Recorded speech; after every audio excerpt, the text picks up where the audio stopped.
Hello, guys. How you doing? Right. So, what I want to talk about is transitioning from unhealthy activities, and to get away from them. And this is from personal experience, and so I'm talking from personal experience and what I felt, but also from other clients who've changed things within their life to do healthier things, and they've experienced similar things. So, I always get these little brain farts, and I've got to get them down because I think they're great ideas. So hopefully this makes sense, but I will um, smarten this up at another day. But basically, what we'll talk about when when people live in an unhealthy life, or they're overweight or unhealthy, is because they're doing unhealthy activities and they're doing too much of it. And to change, you have to do healthier activities and more healthy activities, obviously. But it's got to be part of your life, and you want to.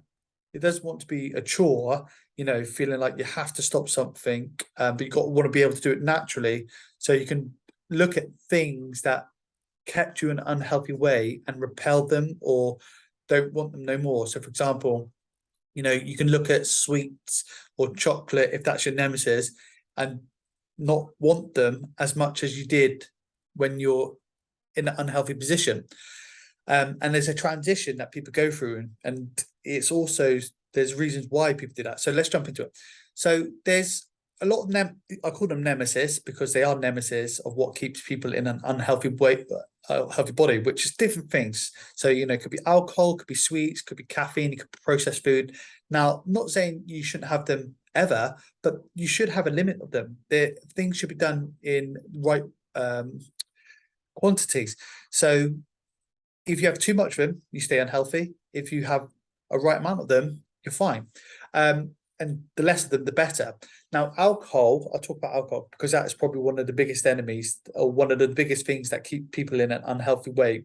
And there's one of the things that always makes people go backwards, because alcohol it has such a bad knock-on effect. You have alcohol and it makes you have other stuff. You have alcohol, makes you feel tired, takes a lot of energy away from you. It makes you not want to exercise. If you drink too much, it makes you feel hungover. Even if you drink a little bit, you can drink on a Saturday, and the effects of it could be on the Thursday from the Saturday's alcohol intake.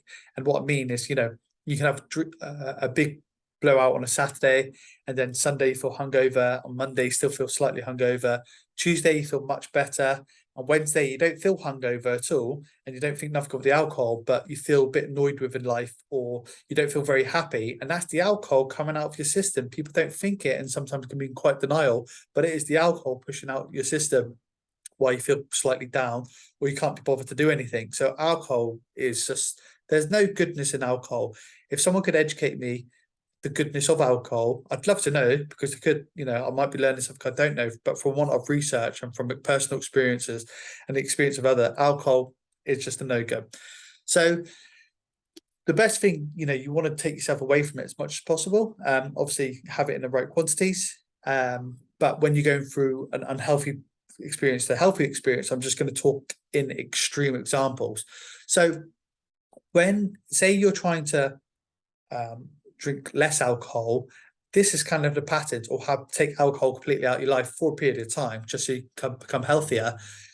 It has a lot of ties to it. So when you stop drinking alcohol, it gives you FOMO, fear of missing out.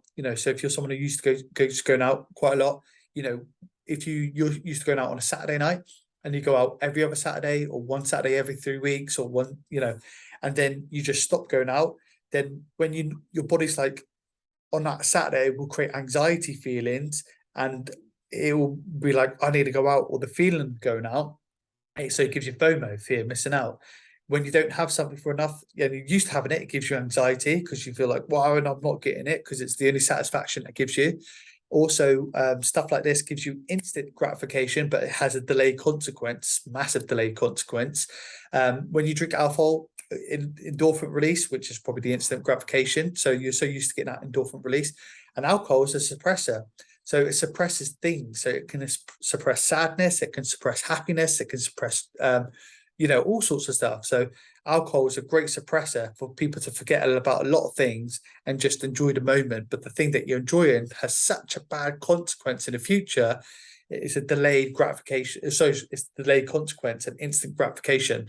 So when you stop, you could stop for a couple of months if you think I've done very well, but you're still, if you look at this diagram, pretty little diagram that I created, it, you know, before 6 months, if you imagine these things here, these little strings here as hooks, and hooks that hooks on to your nemesis, which is what we're talking about right now, is alcohol.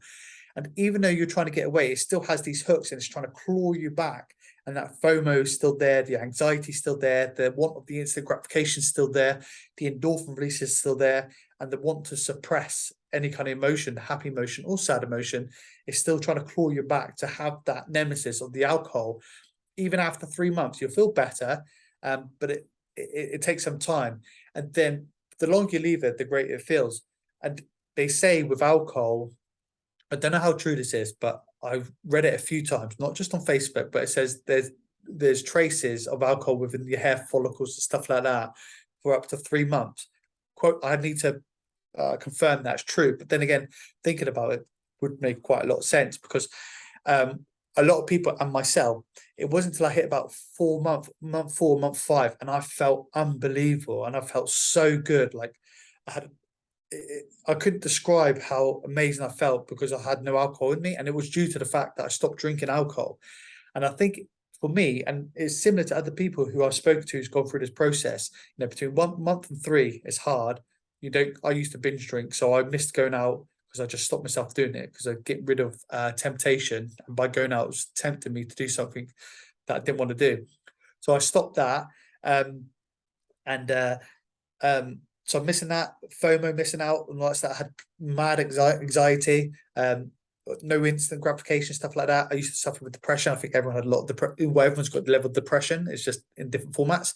But then after 4 months, I just felt so good. Like I didn't feel depressed. You know, I had no FOMO. I didn't really care. I didn't have to want to go out. Anxiety was gone, wiped. You know, I was happy with other instant gratification. So then I felt kind of semi-free. And then the longer you leave it. But then after 12 months, because my plan was to only stop drinking for 12 months to give myself, there's good reason behind it, just to feel greater. And then after 12 months, I'm going to go back to drinking. But after 12 months, I completely escaped it. And I must have felt free, because I have no desire to be drinking again. So I don't have the want to drink. I can go out now. You know, I've been to a couple of weddings. I've been 3 weddings this year, not drank once, any of them, no desire to. So it completely changed me. And what happened when people go through this kind of, when they're trying to escape a nemesis like alcohol, you learn to live life enjoying alcohol on certain occasions. And it's the same with all of this stuff. So you find it hard to enjoy life without that substance, which at that time was alcohol. So for me, if I wanted to go out and I wasn't drinking alcohol, I couldn't enjoy the moment, or for anyone else in that particular instant, they find it hard to enjoy the moment without alcohol, because they've learned to enjoy life with alcohol, and they've learned to enjoy life. They learn to enjoy life with that substance. And so it takes a while for you to learn to enjoy life without it, because you can.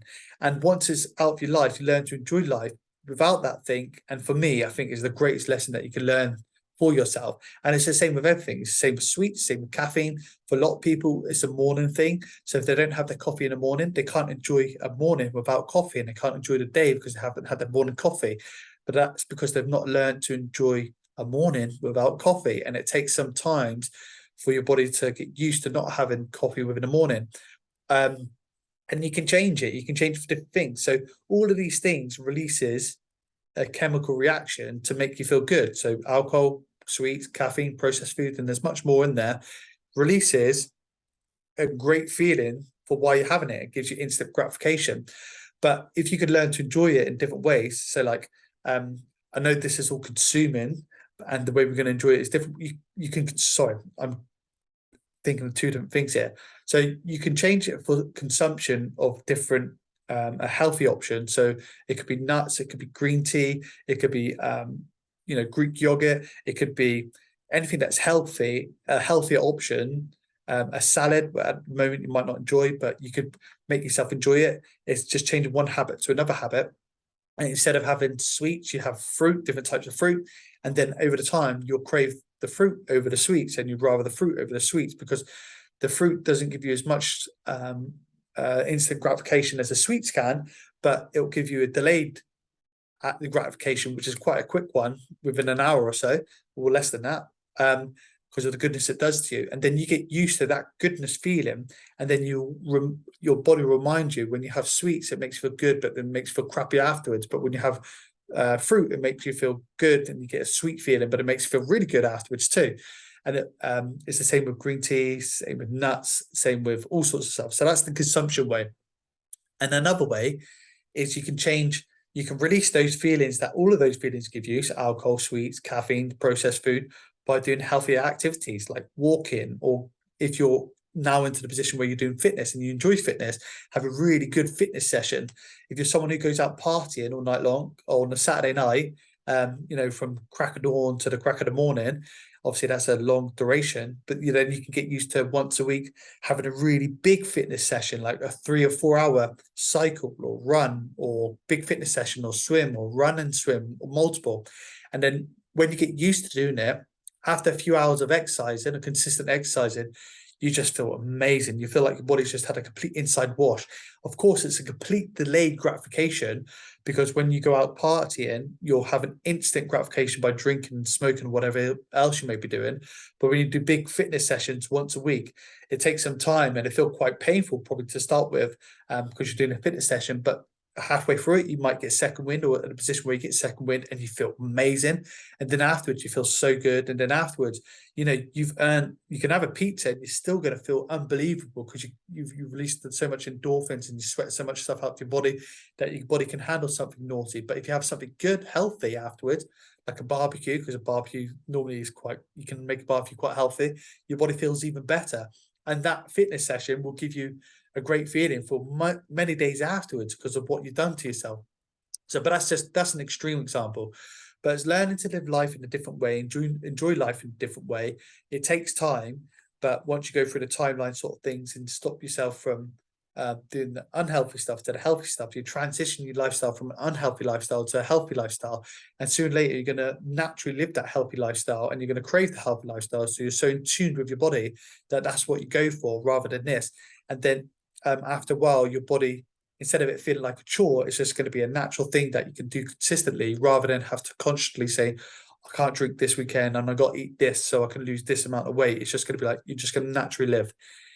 And when you get so entwined with it, you don't have to count calories, you don't have to do any of that. Your body's just so used to remaining in a healthy level. Your body will tell you what to do, what to eat, what not to eat, and you just listen to it. So this is transition from unhealthy activities. It's probably a bit long-winded, but hopefully you understand it. Let me know what your thoughts on it, if it makes sense. But it's worth going through, and it's worth putting your body through this process, because you've got these hooks that's trapping you into it. And over time, if you allow yourself to push past those hooks and ignore the FOMO, ignore the anxiety, ignore the instant gratification, ignore the endorphin release and suppressors, and do it in a different way, in a healthier way, one, your body will change, but two, you'll no longer need it, and you will feel it is the best lesson you can learn to give to yourself, because you only get one body, and so you want to look after it as much as possible, and you want to treat it as great as possible, and do the things that's going to allow you to live the greatest life. So hopefully you enjoyed that. Let me know if you did. But that's my little diagram that I'm going to update sooner or later. Apart from that, have a lovely day and speak to you soon.